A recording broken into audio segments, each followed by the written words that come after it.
Hi, I'm Damian Journey, Global Chief Growth Officer at 72 and Sunny. We're sitting here on the Croisette on a beach in the south of France at Sport Beach, Cannes Lions International Festival of Creativity, and I get the distinct honor and pleasure of chatting with you and my dear friend, Colie Edison from the WNBA. Welcome, Colie. Thank you, Damian, for having me today. This is just an honor to be here as well. Awesome. So, is this your first Cannes?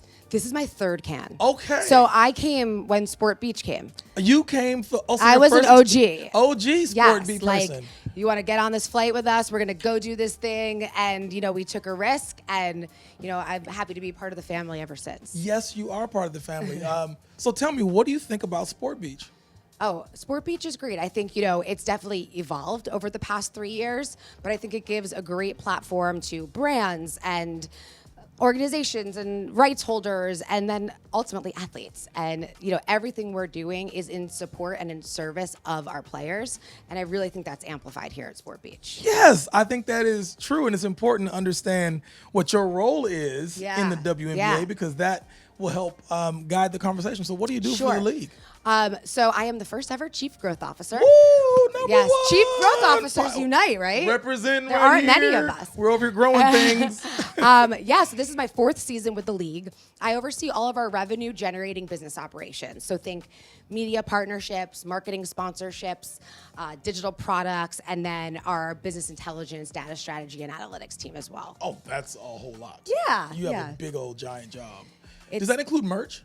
It does. Merch falls under me as well, and sports betting too. And whoa, okay. So I'm not into sports betting as much because I tend to lose money. Yeah. But I'd rather spend money on merch. So we should talk after about how to get me dripped out in all the latest outfits. So the W is having an amazing run.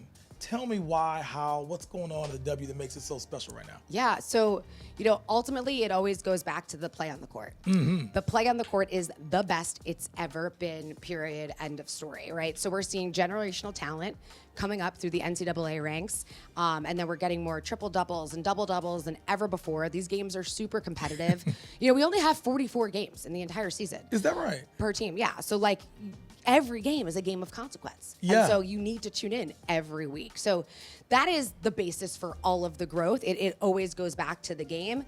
And then it's my job and my team's job to amplify that so that we can drive more revenue into the system, so we can support a long-term financially stable business model that enables our players to do what they love and do so well and have an amazing player experience. Yeah, it's so amazing to me because I like to say that women didn't just start playing basketball.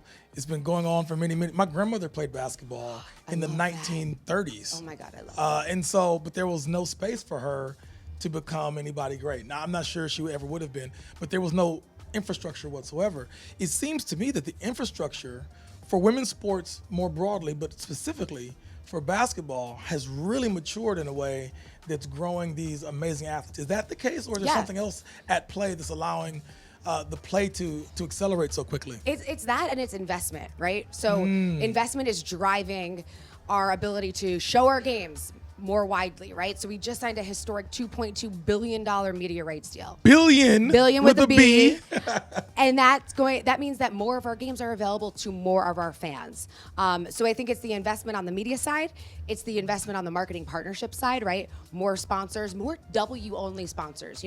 When I came in, everything was multi-property, where you would buy into the NBA or 2K or G League, and then maybe the WNBA as well. And we really had to flip the switch on that so that the value proposition of the W is very clear. And so I'm proud that we have partners like Coach and Bumble and Delta and Mayel and Glossier and Reebok, who are WNBA only partners. They are actually not partners of the NBA as well. That's excellent. That means they're clearly seeing the value. Yes. So I watch the games. I don't watch as many of anything as I want because I've got a babies. 9-year-old and a 5-year-old. So that distracts me a little bit, but I do get a chance to watch a little bit. Tell me, what is the value prop to an advertiser or to a brand? Yeah.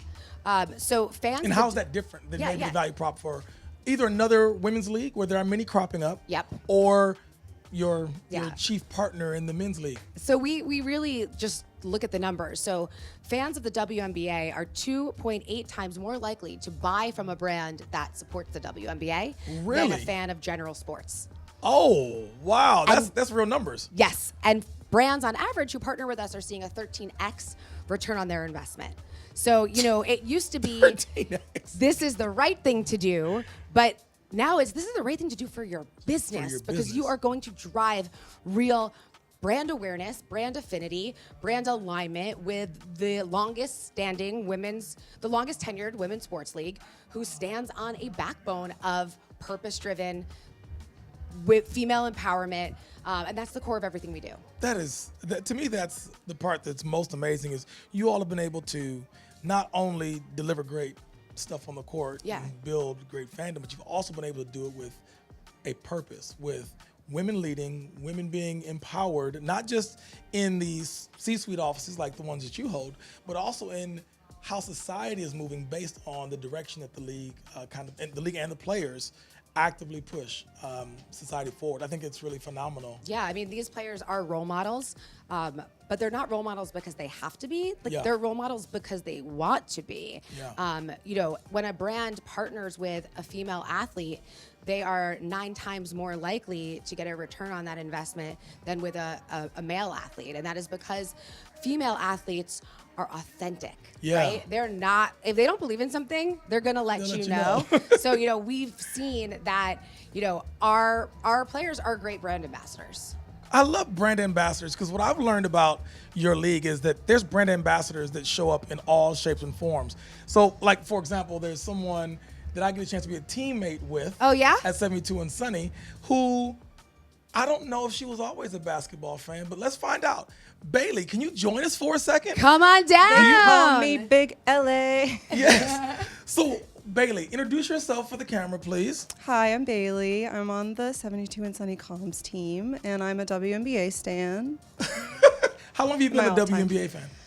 1 year. 1 year. Oh, okay. Tell us more. How'd you become a fan? So I used to work in the advertising trades, and as a good journalist, I saw all of this momentum around Caitlin Clark, and I was like, who the hell is this? I don't know who she is.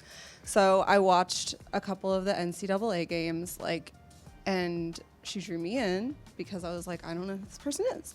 And once I started watching, I was like, oh, she's not the only amazing person. Right. There's Camila Cardoso was my favorite. And so then I followed them into the W and was like, all of these teams are incredible. Yeah. And I'm in New York, and so I started watching the Liberty games. I'm so lucky to have joined the WNBA standum at this time because the Liberty is just was national championship winners. And everyone on that team is amazing. I just became such a huge fan of not just that team, but all of them individually and everything that they stand for individually, and not looking back. And if you go to a Liberty game, please. Even if you're in the the back, The upper bowl. you're gonna have the best time of all time. I can't even tell you. I love it. I love it. Yeah, I mean, you're a great example, Bailey, of what we've done to widen the aperture of fandom, right? So the pipeline from NCAA to the Pro League was always really hard, right? To build a bridge for that fandom. And now when we're seeing Final Four games do 10 million plus in average viewership, you're then brought in because you heard about Caitlin, right? And then you heard about Angel and you heard about Camilla, but then you get to the league and you're like, OMG, these are real stars in Asia Wilson, Brianna Stewart, Sabrina Ionescu, Nneka Ogwumike. These are talented basketball players. Period. And I love that, Caitlin could be the way you got in, but you're staying because you know how good the basketball is. I'm not even an Indiana Fever fan. Yeah. It's full Liberty. I love Brianna it. Stewart. Brianna Stewart's amazing also because she's her wife is always there. Yes. See her and her kids. Marta She brings is her a kids. great- She brings her kids up onto the stage. She got her championship ring with her kids. I'm gay, so I just that. I'm I wish that I had known that this was this type of community. Yeah. Growing up, I would have loved to have Well, welcome now. Thank We're you. really happy to have Thank you. you. Thank you, It's Bailey. booming. Thanks, Bailey. And if you didn't know, if you're a Liberty executive out there, I want you to know that your success was predicated on her Oh my becoming God. a fan. So if I were Yes, you, the I would keep her. $450 million valuation is all thanks to It's Bailey. all thanks Yeah. to Bailey, and as long as she becomes a fan, you'll probably continue to win Yeah. championships. You're welcome, Psy family. I'm casually exiting. Thank you for being you. Thank you. Thank you.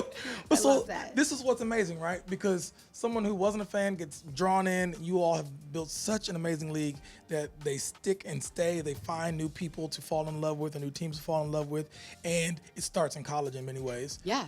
And that's one of the things that the NBA has struggled a bit with recently is that the men to, let's say college to NBA transition has started to get a little bit weak, I think, on the men's side. Because Yeah, I so many of the think- best players are coming from international these days. That's true. And I also think you have the transfer portal. Yeah. And the fact that you can come out after a year. So, Yeah. like, on the W side, you're actually required to be 22 years old. Oh, really? If you're coming from the U.S., 19 if you're coming internationally. But I also think we've built fandom in a really unique way. It's anecdotal, but if you're a fan of the NFL, you're a fan of whoever you grew up rooting right. for, right? Like we're a Giants household. I've Yeah. always loved the Giants. It's not fun, but that's Yeah. what I do. Sorry to hear that. Yeah. No, I'm just kidding. And I'm then- kidding. In the NBA, it was like you're a fan of a player, right? So That's wherever right. LeBron goes, whether he's in Cleveland, I'm that dude. or in LA, right? You're following him. Yeah. But for the W, we saw fans of our league. That's why you see people rocking the orange hoodie, what Yeah. logo woman stands for.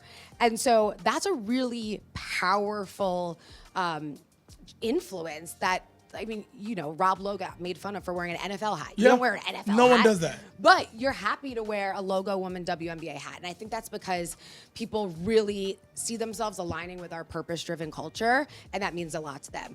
However, the next stage of that growth is moving from league affinity down to player and team affinity, so that you're Yeah. rocking that, name and number jersey, and you really, you have a rival and you know who you hate. It's good. Yes, Right? yes. That's what real sport is about. I totally agree. And the thing that I loved, especially in this season, it's been this way for a while, but it seems to be more on display primarily because it's being covered more. Yes. Is you're seeing basketball being played. You're seeing, I shouldn't say basketball being played. You're seeing coverage of basketball being played. Like, Yeah, they're talking about the Caitlin plays. elbowed someone, or there was a scuffle. And I'm like, this is why casual viewers might tune in, because they want to see basketball. They don't want to see women's basketball per se. That's right. And it's felt, I think until recently, it felt distant or disconnected from a large swath of maybe the sports viewing community. And now I'm like, dude, there was a scuffle. I want to see that clip. And if I watch that clip on my phone of the scuffle, I'm like, that's hoop.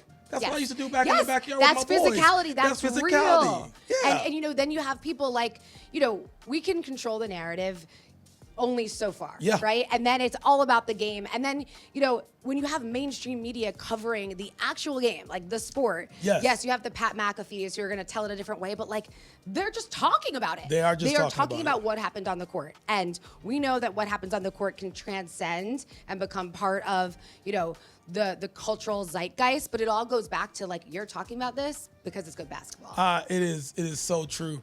I think one thing else that's helped, at least for me, as a new fan Yeah. of the league, is that I'm seeing women basketball players in places I wouldn't expect to see them, and they're crushing it. Yes. So my friend Candace Parker, who's here at Sport Beach, she's sitting on the stage with Kenny and Shaq and Chuck and Isaiah and all of these guys talking basketball. She's not talking about men's basketball. That's She's right. talking hoop. They're talking about pin downs and Yep. pick and rolls, and those are basketball plays. I'm like, oh, I knew she was like a super legend, but to see her through a different lens as simply an amazing basketball player and analyst with other greats allows me to say, well, let me look more into what her group of people are doing. And I think that's been very, very helpful, at least for me. And Shanae, who Shanae's covers a perfect on the example. ESPN side, is a great Yeah. example. But then you're also seeing them pop up at the Met Gala. Yes. Right? Angel Reese is on the host committee at the Yes. Met Gala.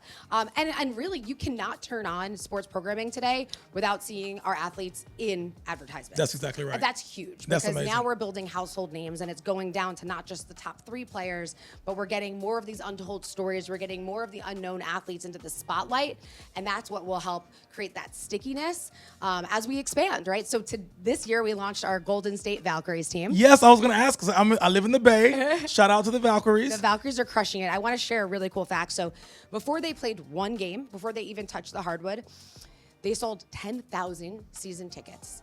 And of those 10,000 season tickets, only 5% overlapped with Warrior season ticket holders. What? That is crazy. And the part that's crazy is the Bay is a basketball crazed metropolis. Yeah. Like that area has been riding with the Warriors for years, and even more so now. And to think that you'd expect that so many of those fans would just become Valkyries fans, but everywhere I go, No. long before the first game, Valkyries merch all over the place. And if I recall, the Super Bowl was, the NBA All-Star game. That's right. Was out in the Bay this past year, and I would go into the fan zone, and the Valkyries had main stage presence with their CEO or president at the time. The Valkyries players that at that time had been drafted or at least picked up they had a whole booth. They were taking photographs with new fans, and they had merch. I was like, you all are doing the business part and the fan experience part so perfectly Shout out well. to Jess Smith over at the Golden State Valkyries. They're crushing it. They really understand the importance of brand identity. Yeah. And we're really excited to see 2 more teams launch next year. Which teams? The Toronto Tempo. Yep. And then Portland, yet to be named team. Oh. We can't wait to find out. The Portland X's? The Portland Or WNBA team the is what we're calling Portland them now. WNBA. And then I just think, we'll continue to see what cities we're going to go to next because the demand is there. Really proud of our recent Forbes valuation where the average valuation of a team is $272 million. That is unreal. That's like a 100x increase of where it used to be. You ought to be really proud of yourself. I am. Well, listen, I am. I'll tell you a couple things. I have met a number of members of the leadership team at the W. I've met your commissioner, your Yes, CEO. Kathy Engelbert. Kathy. I know Bethany. good friends. Bethany, you're amazing. You crush operations for a league that's Backbone growing of this leaps league, in the yep. backbone of the league. You are clearly doing your CMO. Phil Cook, Phil, shout out. you all have a world-class, top-notch leadership team. You have world-class, top-notch players, and you can see the results are showing up day in and day out. So I thank you very much for all of that. I need one of those orange hoodies because they're dope, and I don't have one yet. We got you. I got you. And I need a Valkyries hoodie. So those are 2 items, and we'll work. All right, on, let me get on the Fanatics website can we right somebody, now. I'll throw a credit card at this problem too. All right, I got you. You can't give away free merch. You're trying to grow a business. That's right. Never underestimate the value of women's sports. So we don't give anything away Nothing for free. I just That's need right. one. You show me where I'll go off and get it. I got Hey, you. thanks for joining us. Thanks for having me. One of these days there will be Sport Beach in a place that's not during your season. And then we can get some active And we get some players. active players here. So we will be bringing Sport Beach to other places, and we want you all to show up in force because we want to see your women. Well, All we'll right? be there. Thank you so much. Thank you so much, and thank you for joining in.